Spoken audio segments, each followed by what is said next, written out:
Thank you, ASX. Who turns on their television today and either 279 or 10, one of those stations, comes on when you switch it on? Nobody? Okay, good. So that means when you turn on your television now, what you get presented with is a screen full of apps. You know, the Apple TV app, the Netflix app, the Channel 9 app, if you like, or the sports app, or Binge, etc., etc. You all get those apps now. You don't get the television opening up to 279 and 10. True? Excellent. So you will know what I'm talking about. So this is what you are seeing here in this new style of television, this new application-centred style of television, is the beginnings of, or the outworking of, the end of traditional television, where you had a L'Oreal ad or a Ford ad, etc., etc. That style of television is being disrupted, and it's being disrupted because what is happening is television is becoming app first, not channel first. And if you say that quickly, it's kind of, yeah, so what, app first, not channel first, but it has profound implications. The profound implications come because app first, not channel first, completely disrupts the pre-existing television mechanism by which television was monetised, i.e. you watch 60 Minutes, you got a bunch of ads for Ford or Holden or what have you in that feed. So that particular style of free-to-air television is being disrupted. You don't see it terribly well in Australia yet because it's only in the early stages. But if you're in America right now, you would be intensely aware that this is the case. And the stock tip that comes out of this is a company called Roku. Now, you all know about Netflix, you all know about Google, the other streaming platforms, HBO, etc., etc. Roku exists because as people have increasingly moved off the free-to-air television model, they have also moved off the cable TV model, which is traditional cable TV like Foxtel in Australia.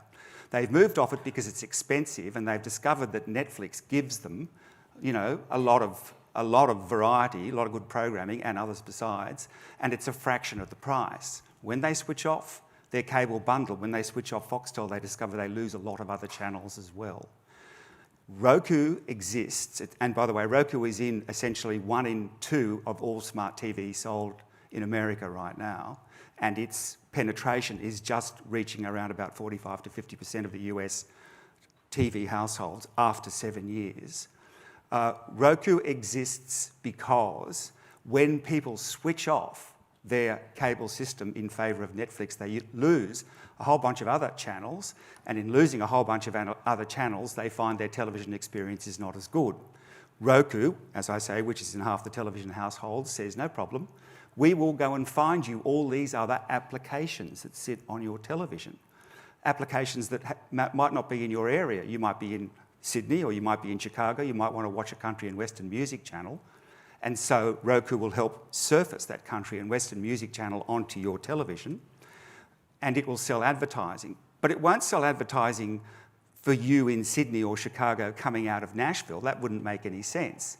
They will serve you an advertisement for Woolworths in Sydney, even though you're watching a channel for country and western music coming out of Nashville, or if you're in Chicago.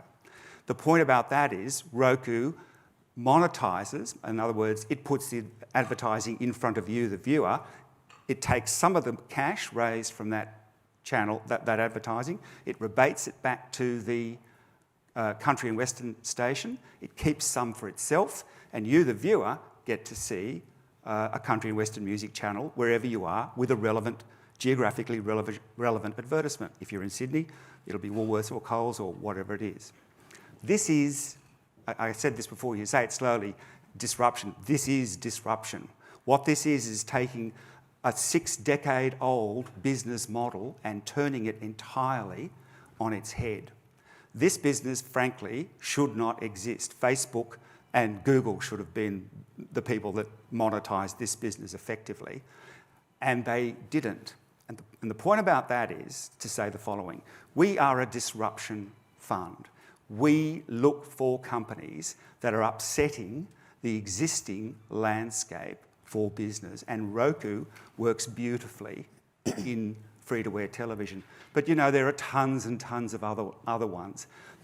Disruption exists right now as a thematic, as a way of looking at the world, because we've never had sharper and faster data processing tools than we have today. So think about this, right? You have your mobile phone. It didn't just disrupt Telstra, your landline. It also, you know, previously you might have bought a camera and the camera came with the camera body. That camera body now is subsumed in the iPhone. You might have bought a Walkman, a CD player. That music player is subsumed in the Apple phone. You might have bought a UBD Gregory's for your glove box. That is subsumed in the mapping. What these disruptive companies have done is utterly rewritten the book of how business operates. That's where we invest. Tim talked about it to some degree in sort of Hyperion Global Growth. So Roku is our, as it were, top pick. But again, like Tim, I can't warrant that I remember to tell you when to sell it. We say buy the ETF, which is the Loftus Peak ETF, LPGD, because everything we do is screened very seriously through balance sheet, cash flow and P&L.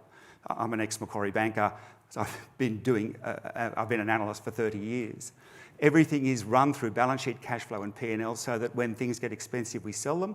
When things get cheap, we buy them. That's how we've generated our return over the last 8 years. And that's really, I think, the end of my time, is it? Well done.